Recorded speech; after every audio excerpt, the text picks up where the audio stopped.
Good morning, Utica. It is great to be back with you. Thank you for allowing us to be away last week, leading up to last Sunday. And how about the job that our three men did to fill in for me when I was gone? How about the job that Randy Apon and Don Harper and Tim Bowen all did? Thank you very much. I know Don is traveling this week. Randy's here. Tim, are you in here today?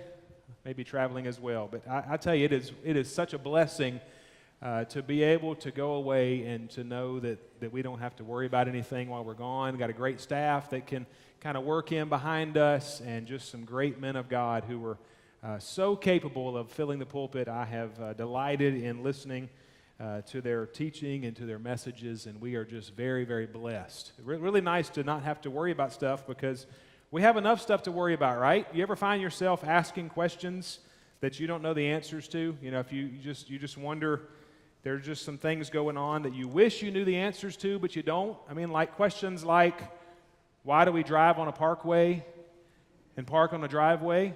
You ever wonder about that kind of stuff? You know, the stuff that keeps you up at night. Why are they called apartments when they're so close together? You ever wonder about those things? You ever wonder why abbreviation is such a long word? Is there another word for synonym? Some of y'all will laugh in about 10 minutes about that one.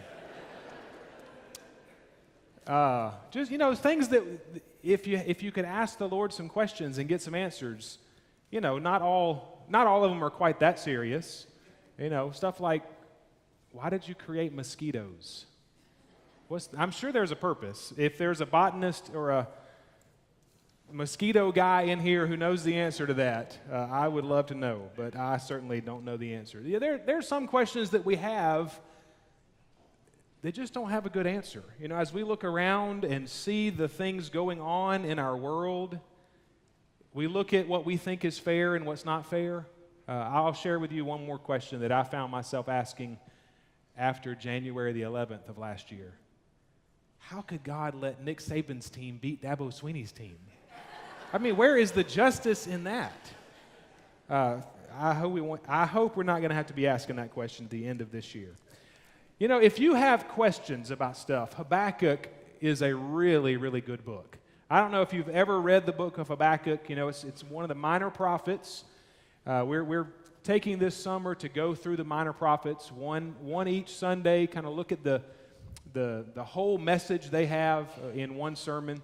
And I hope you've been learning a lot as we've done that. But the book of Habakkuk is one that really should resonate with our life, because we often find ourselves just looking up and thinking, Lord, why is this happening? Why are you allowing it to be like this? Why would you not do it this way? You know, do you ever find yourself giving God suggestions on the way things should be in this world?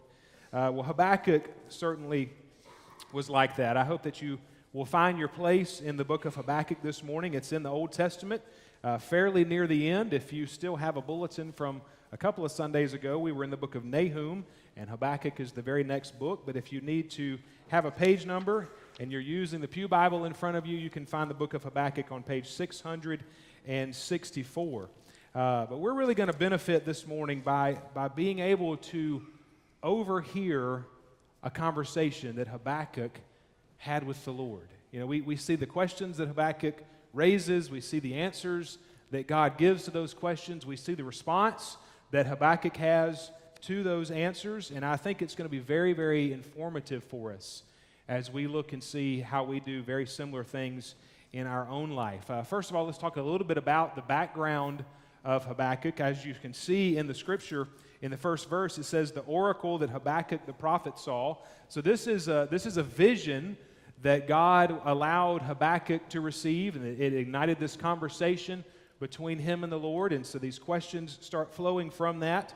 And so what we see is that this is a vision concerning the southern kingdom. We've been talking a lot about these two different kingdoms of God's people, how God originally just had the Israelites, but because of the ungodliness of their leaders, especially after the death of King Solomon, the kingdom divided into two parts. And we had the northern kingdom of Israel and the southern kingdom of Judah. And we've talked a lot at the beginning of the summer about the northern kingdom of Israel, but by the time we get to this particular point in history, they are no more, because the Assyrians have swept in and they have completely destroyed the northern kingdom of Israel. So all that's left of God's people, at least geographically at this particular time, is the southern kingdom of Judah. And we see that Habakkuk is a contemporary of Nahum, the guy that we looked at a couple of weeks ago, and also one of the major prophets, Jeremiah. And so they are dealing with God's people in those intervening years when the Assyrians have already made their way and they're kind of the ruling power from the north, but also beginning to bear down on the Assyrians, which would eventually affect the southern kingdom of Judah, are the Babylonians. So as we look at this message, we see that it's probably written somewhere between 609 BC and like 587 BC. We know it's before 587 because that's when the southern kingdom is destroyed, and we can assume it's probably after 609 BC. Let me just tell you about one of the important things that happened at that particular juncture in Israel's history. The southern kingdom of Judah didn't have lots of great kings, but one of them was Josiah. He was a great king. He found the book of the law, and he wanted to reform God's people and get them back on the right path. And so he was actually moving things back in the right direction. But then with some military conquests, the Egyptians were coming up from the south, and Josiah went out to stop them, and he was killed in battle. So God's man, who was on God's throne, and he was leading God's people in God's direction, but God allowed him to be killed. And from that time on, what we see really on the throne in the southern kingdom of Judah is what we might refer to in the political circles today as KINOs. Have you ever heard of rhinos, Republicans in name only, or dinos, Democrats in name only, or one of the popular ones now is the KINOs, the conservatives in name only? Well, from this point on in Israel's history, in Judah's history, they really had KINOs with a K. They were kings in name only. Because what was going on was Nebuchadnezzar and the rulers of Babylon, the rulers of Egypt, the rulers of Assyria, whatever national power was kind of on the cusp of their power at that time, they had vassal kings. They had kings that ruled over the people of Judah, but really they were just doing everything that these other powers were wanting them to do. And so Habakkuk finds himself at this particular point in history, and he's looking around and he's saying, Lord, why would you let all of this happen? Especially in light of Josiah being killed when he was trying to lead his people back in the right direction. And so we see lots of questions. And let's just pick up in verses 2 through 4 with this first set of questions that Habakkuk has for the Lord. Just beginning in verse 2 of chapter 1. O Lord, how long shall I cry for help, and you will not hear? Now listen, we could stop, we could preach a whole sermon just on that verse right there. I know that there have been times in your life with something that you've been going through, something you've been struggling with. Maybe it's a sickness, maybe it's a financial woe, maybe it's a relationship that you just can't seem to get on the right track, and you've cried out, Lord, how long shall I cry for help, and you will not hear? Or cry to you violence, and you will not save? Why do you make me see iniquity, and why do you look idly at wrong? How many times does it feel that way in life, that the Lord just watches all this evil and all this wrongdoing and all this injustice that is happening all around us, and we find ourselves asking the same questions that Habakkuk did? Why do you idly look at wrong? Destruction and violence are before me, strife and contention arise, so the law is paralyzed and justice never goes forth. You know, I told you this was written a long time ago, but that sounds like it could be written this week, right? That sounds like it is contemporary for today. Lord, as I look around, all I see is strife and contention and violence and injustice, and the law is paralyzed. Look at the end of verse 4. For the wicked surround the righteous, so justice goes forth perverted.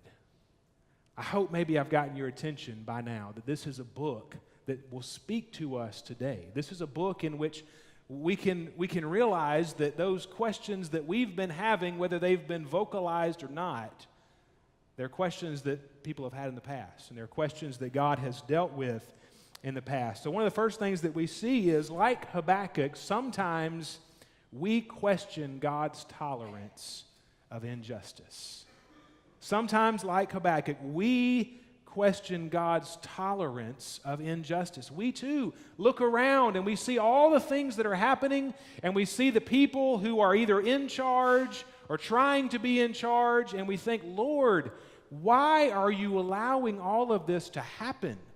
What could possibly be your purpose for allowing our world to be like this right now? So we question his tolerance of injustice. Now, this is one of those times where you wish that God would have a different answer than the one he gave Habakkuk. Look at God's answer beginning in verse 5. Now, God says to Habakkuk, "Look among the nations and see, wonder and be astounded." See, what Habakkuk was asking about was what was going on kind of on the local scene. He was looking around in the southern kingdom of Judah. He was looking around within his own nation and his own people, and he was saying, Lord, how can you allow all this to be happening? But God says, look bigger than that. Have a wider lens in which you're looking at the world. Look at the nations and see, wonder and be astounded, for I am doing a work in your days that you would not believe if told. Now look at what that news is. Verse 6, "For behold, I am raising up the Chaldeans." And that's just another biblical word for the Babylonians. Remember, what's going on at this particular time is the Assyrians are pressing down on the southern kingdom, and the Egyptians are pressing up on the southern kingdom. And Habakkuk is seeing all this evil of these two nations, the Assyrians and the Egyptians, and the trouble that it's causing God's people. And God says, you think it looks bad now, just wait. I'm raising up the Chaldeans. I'm raising up the Babylonians, and they're going to be my instrument of wrath. I'm going to use the Babylonians, that bitter and hasty nation who marched through the breadth of the earth to seize dwellings not their own. They are dreaded and fearsome. Their justice and dignity go forth from themselves.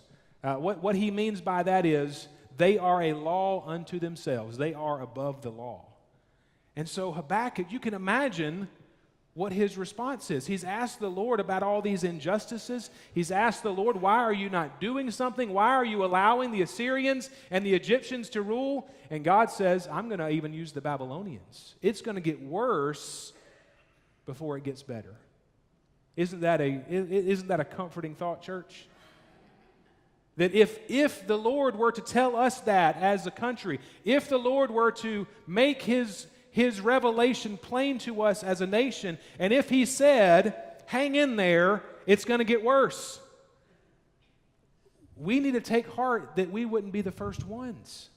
God has said that before. He has dealt with people with the very same emotions before. Look at Habakkuk's response to God's answer.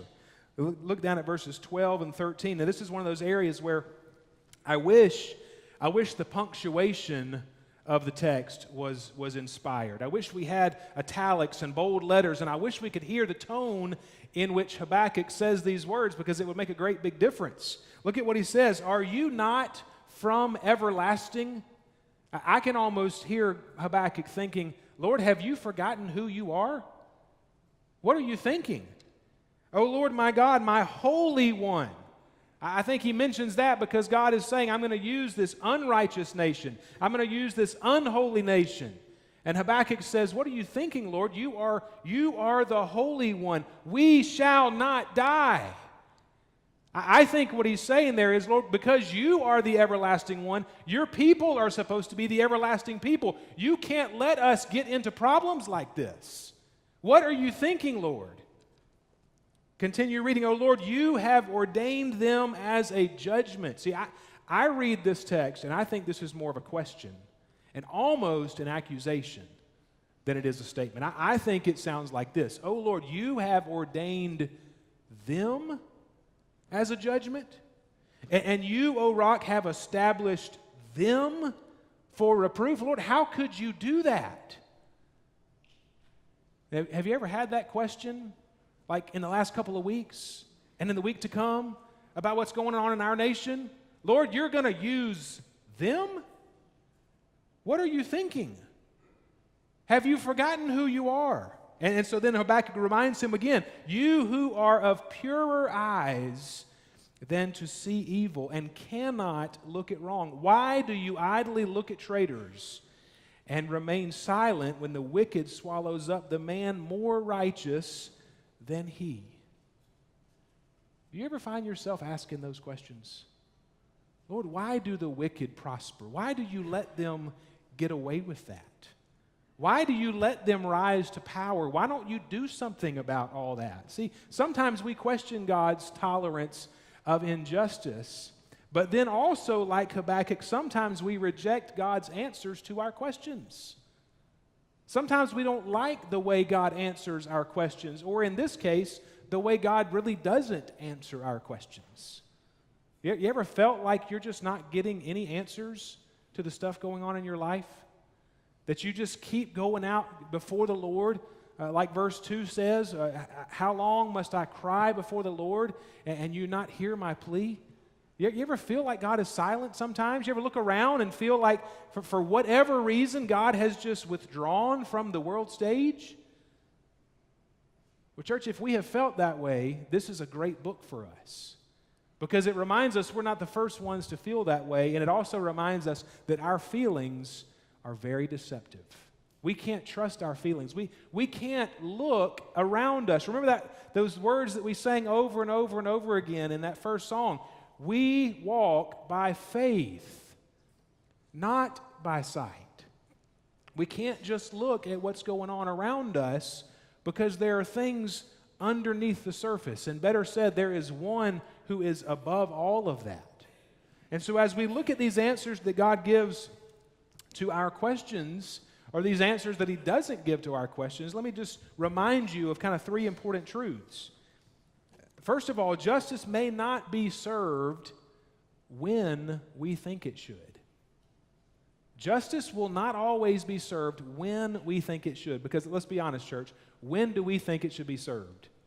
Yesterday. We don't want to wait for anything. We have no tolerance for injustice, especially when it is done to us. We have no patience with that kind of stuff. Justice may not be served when we think it should. That's why he says, "Oh Lord, how long will I cry for help and you will not hear? How long will I cry violence and you will not save?" But look at God's response in chapter 2 in verse 3. This is such a great teaching that we need to remember. Chapter 2, verse 3.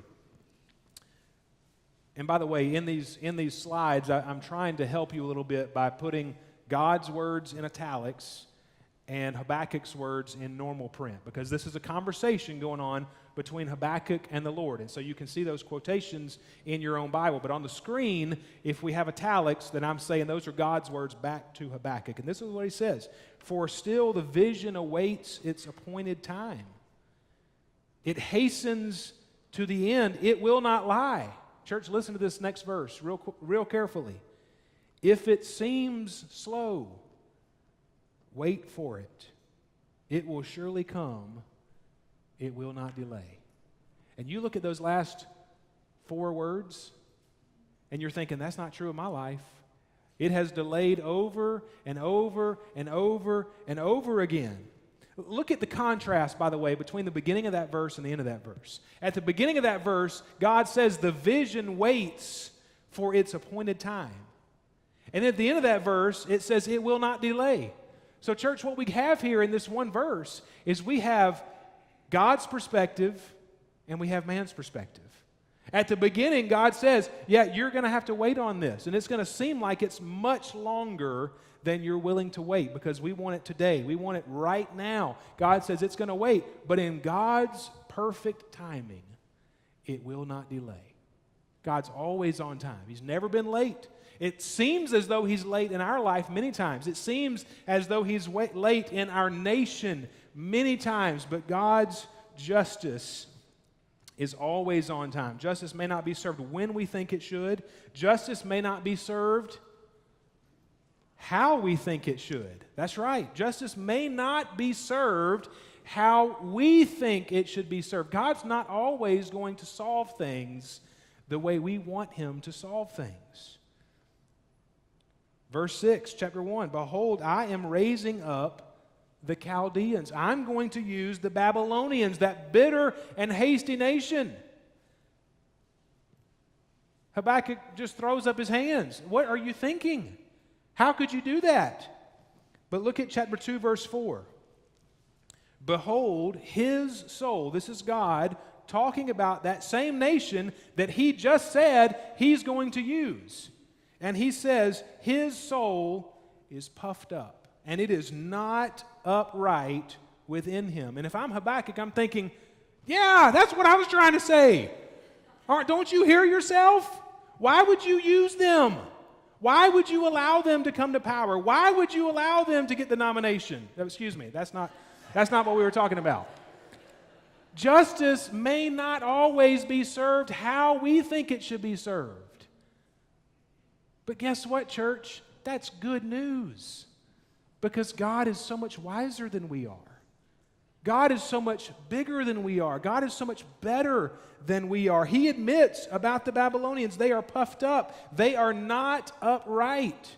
But listen to the last part of that verse. But the righteous shall live by his faith. We walk by faith and not by sight.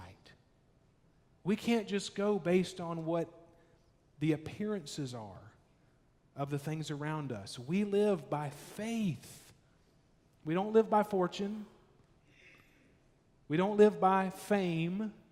We live by faith. The righteous shall live by faith. That's the gospel right there. In fact, that whole verse sets up the gospel. Remember what Paul said in Ephesians 2, 8 and 9? For it is by grace that you have been saved through faith. This is a gift not by works, so that no one should boast. There's that verse right there. The Babylonians are puffed up. And here's God telling us that's why the gospel is what the gospel is. Because if we could earn our salvation, we too would be puffed up. And many times we're puffed up even with that being the truth. But Paul reminds us, you don't earn your salvation. There's nothing in you that merits God's favor in your life. You don't deserve it. The righteous live by faith in Jesus Christ.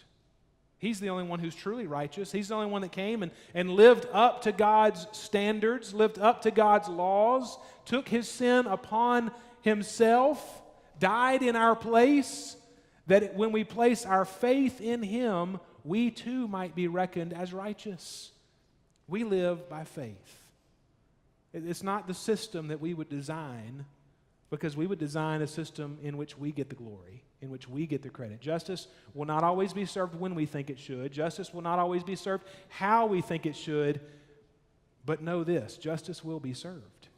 Justice will be served. Look at chapter 2, verses 6 through 8 very quickly in what God says about the Chaldeans, about the Babylonians. Woe to him who heaps up what is not his own, and for how long? And loads himself with pledges. Will not your debtors suddenly arise, and those awake who will make you tremble?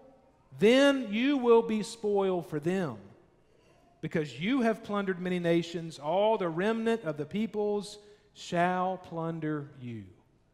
This is a word to Habakkuk. Just be patient. Just trust in the Lord. It may not come when you think it should. It may not come how you think it should, but justice will be served. The Babylonians are not going to get away with it in the end. The people around us that were just wondering, God, why would you allow them to continue to prosper? Why would you continue to give more and more power to these people around us? God says, just be patient. Justice will be served. And we know it was served in this particular case historically, because in the year 539, The Persians destroyed the Babylonians. Remember, it was that great King Cyrus of Persia that issued the decree that all of the Babylonian captivities, all of God's people who had been taken into captivity in Babylon, that they were free to return to Jerusalem and begin to rebuild the city and rebuild the temple. And so God's justice was in fact served. But as you look at this whole conversation, just be reminded, Habakkuk is raising questions, and God's not always answering those questions. But to quote a good friend of mine who preached here Sunday night, knowing God is better than knowing the answers. Church, that is a statement of faith right there. That is a statement of faith that we need to ascribe to. That's one that we need to convince ourselves of on a regular basis, that knowing God is better than knowing the answers. There are going to be questions that you have in this life that aren't going to be answered. And that's okay. Because if you know the Lord, if you trust in the Lord, if you wait on the Lord, then knowing Him is better than knowing all the answers to every question you could ever have. Sometimes, like Habakkuk, we question God's tolerance of injustice. Sometimes, like Habakkuk, we reject God's answers to our questions. But all the time, like Habakkuk, we can rest in God's promises. We can rest in God's promises. Look at verses 13 and 14 of chapter 2.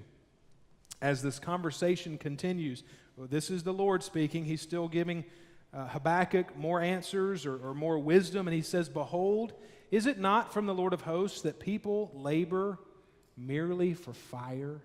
Now, I think that is a symbolic reference there, but I can't help but miss the symbolism that in which we might read this. This is the Lord saying, a lot of that stuff that you see prospering around you is just going to burn up.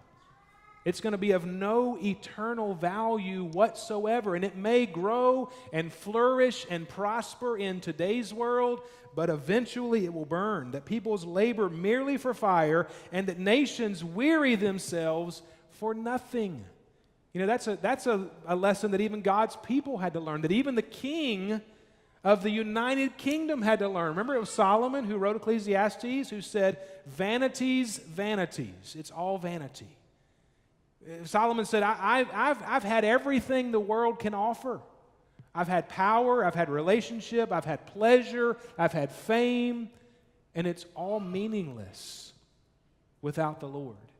It's all meaningless. But notice what God says next. "Behold, the earth will be filled with the knowledge of the glory of the Lord as the waters cover the sea."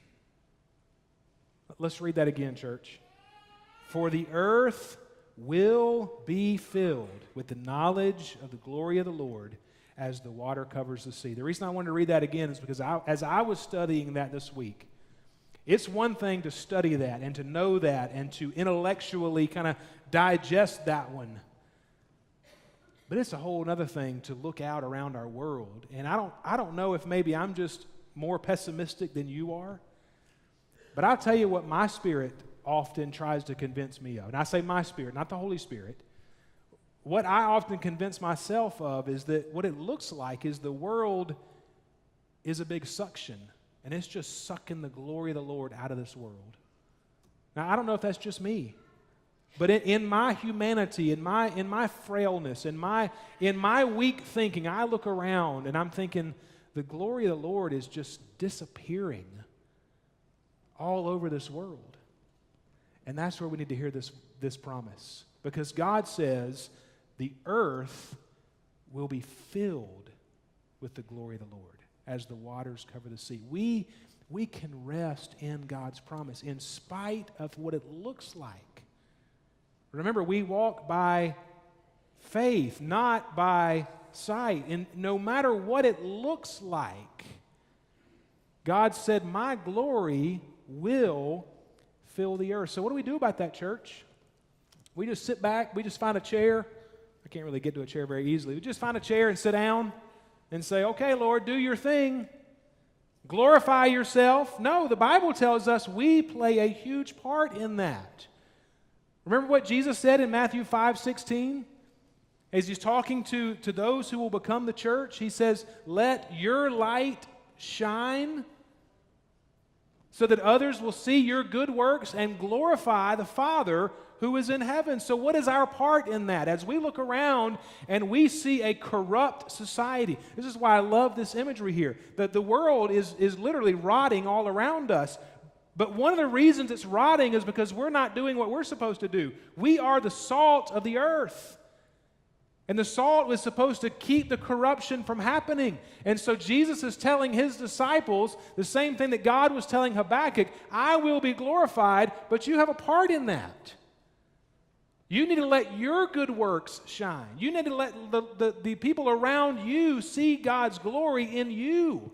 Remember what I've said many times over the past several weeks, when the world is growing darker and darker and darker around us, the light of the gospel should shine brighter and brighter and brighter.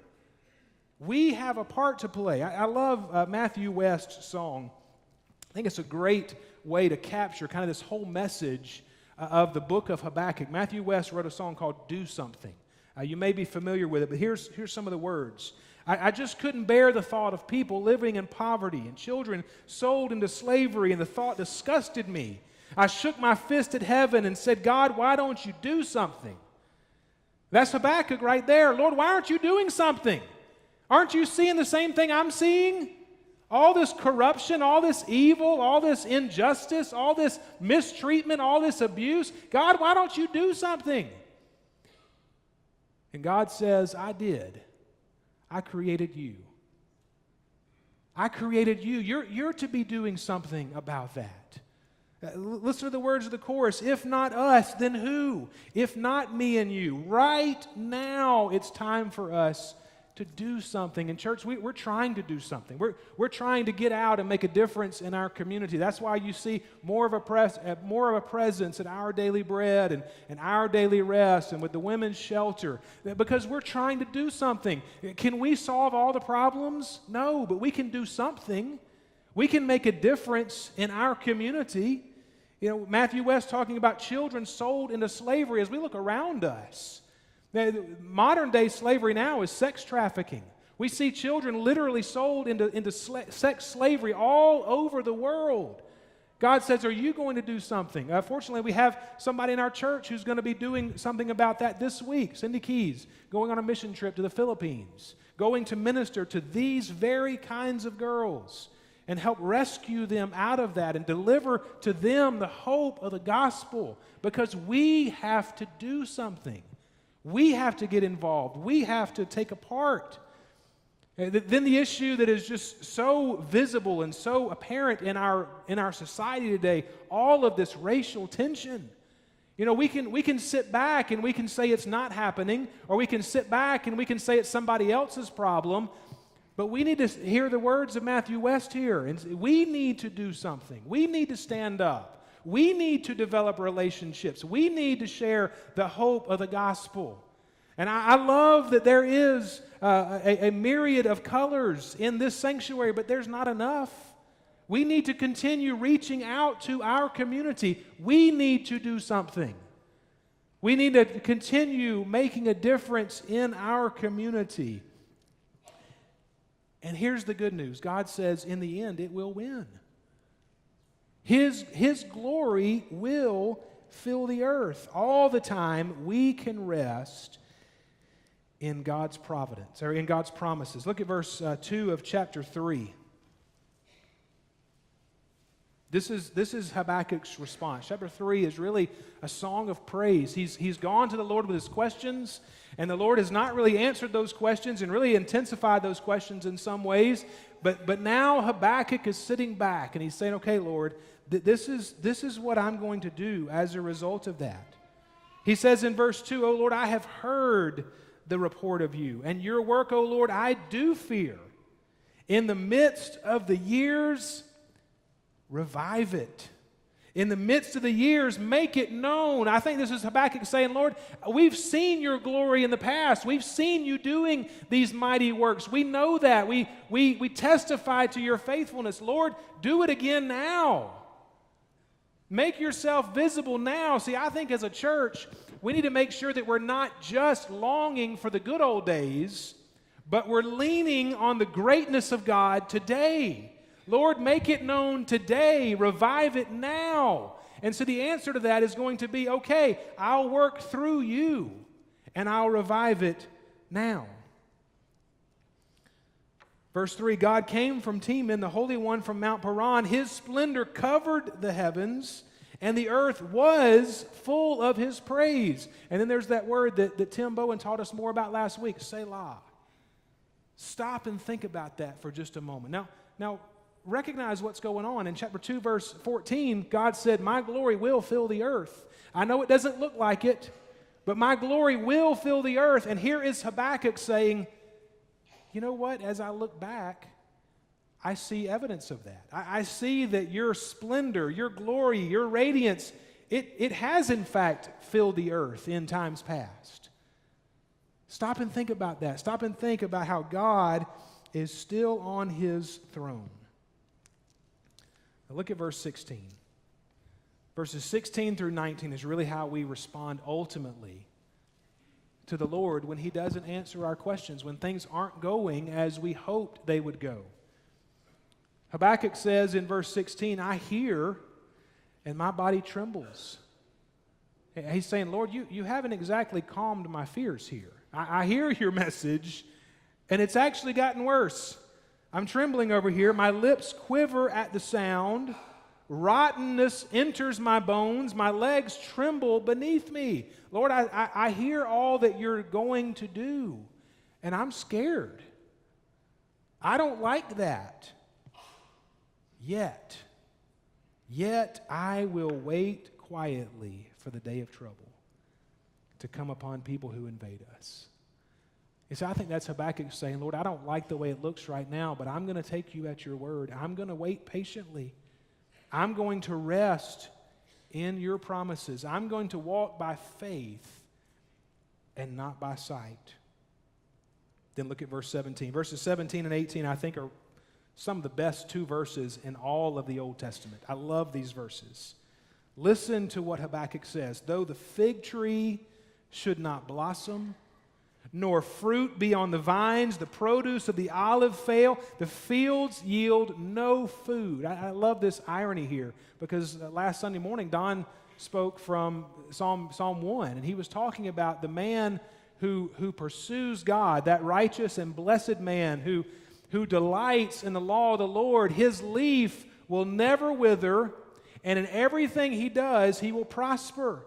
But remember, a lot of times, that stuff is going on beneath the surface. It doesn't mean that we're always going to get our way. It doesn't mean that we're always going to have everything we want to have.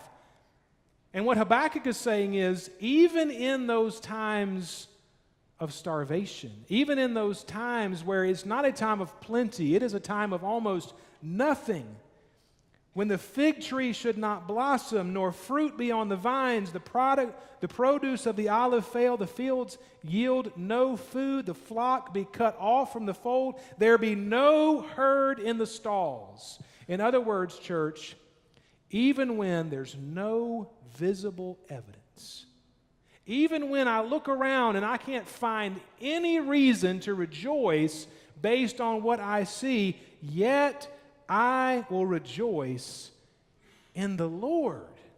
I will take joy in the God of my salvation. So just like Habakkuk, all the time we can rest in God's promises, and all the time we can rejoice in God's provision. We can rejoice. Church, it shouldn't matter what we see around us. We should be able to find reason to rejoice in the Lord.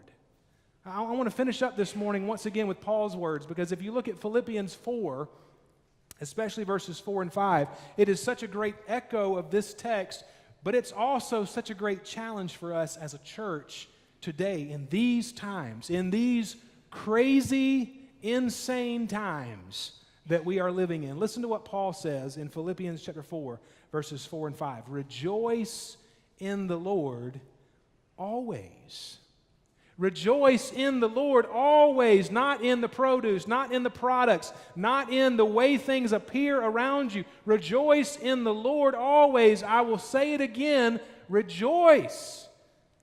Now, church, verse 5 has many times been, to me, I'm just being honest with you, many times this has kind of been a throwaway verse between verses 4 and 6 and 7. I love verse 4. Verse 6 and 7 are such a great challenge, and I've often just kind of skipped over this one. But listen to verse 5 and see if this is not the Lord speaking to us right now. Let your reasonableness be known to everyone.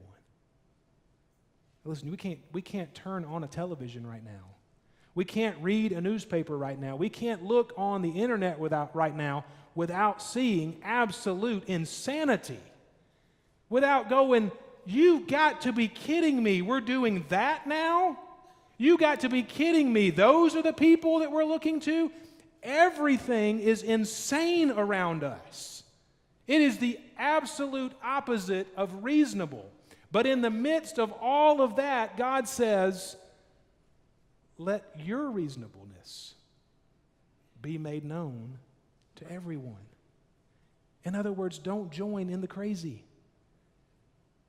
Don't fan the flame. You need to be reasonable. And the reason for that is the Lord is at hand. Now, I think Paul means two things by that. First of all, I think he means the Lord could come any moment. He can come rescue us at any moment. But even in the moment, the Lord is at hand. He's present. He's here, even in the insanity of our nation right now. Even in the injustice of our world right now, even with the persecution of Christians all over the world, God is at hand. So as we look around us, we must not walk by sight. We must not base our actions on what we see around us, but we must walk by faith. We must rest in the promises of God, and we must rejoice in the provision of God. Let's pray, church.